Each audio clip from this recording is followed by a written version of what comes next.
Timers are very important instructions in PLC programming that are used to delay signals turning on or off. In this video, I will introduce you to the concept of timers in PLC programming and explain the specific timer instructions that are available for the ladder diagram programming language in Studio 5000 Logix Designer.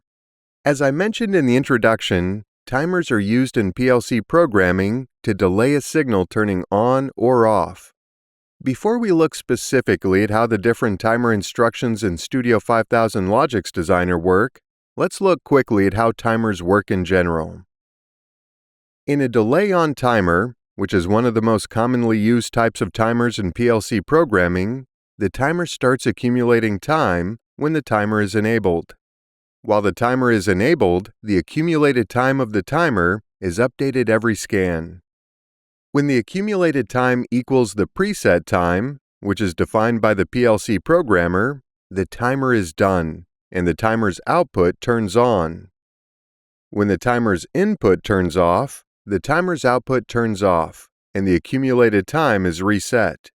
You can see how you could use a timer instruction to delay turning on an input for a predefined time after an input turns on.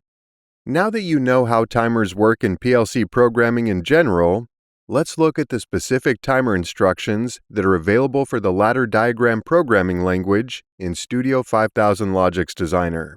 And if you want to learn how to use timer instructions in your PLC projects, check out Learn Logix 7, Programming with Timers and Counters, to see how you can use timer and counter instructions to solve industrial automation applications.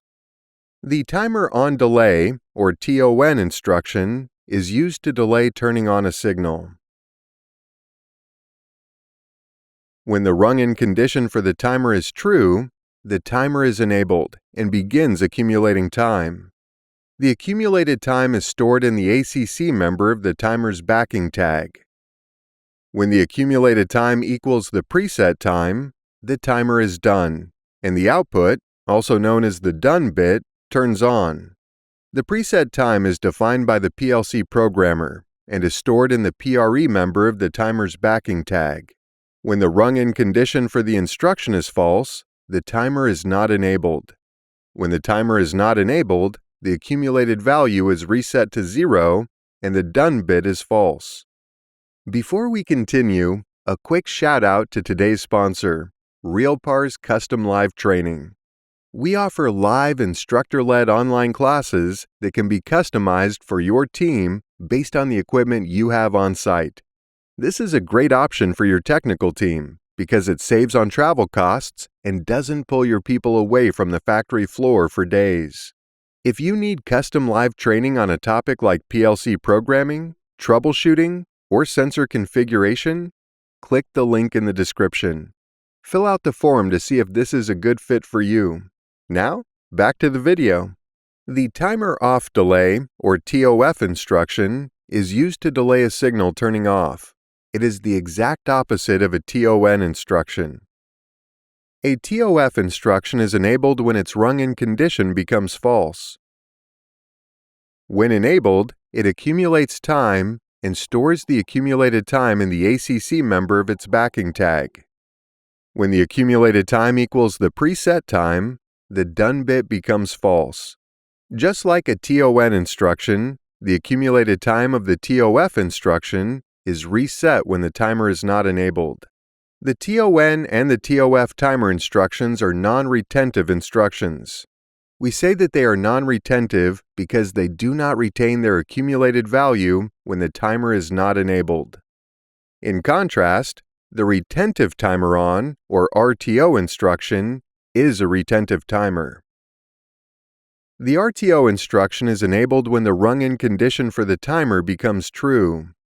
While enabled, the timer accumulates time and stores the accumulated time in the ACC member of its backing tag. When the timer is not enabled, the accumulated value is retained. When the timer is re-enabled, the accumulated value continues to increment from its last value.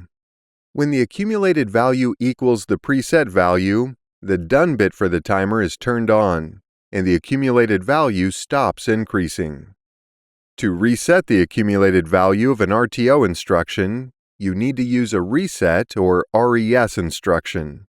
RTOs are great for tracking total times of events. In LearnLogix 7, Programming with Timers and Counters, we go through an application example of how an RTO can be used to track the total running time of a motor and determine when scheduled maintenance is required. In this video, you learned how timers work in PLC programming in general. You also learned what timer instructions are available for the ladder diagram programming language in Studio 5000 Logix Designer and how those instructions work. It should be noted that there are other timer instructions available in other programming languages like Function Block Diagram in Studio 5000 Logix Designer. These instructions behave slightly differently to the instructions that we have discussed in this video. As mentioned before, if you need custom technical training for your team of technicians and engineers, go to realpars.com/business and fill out the form.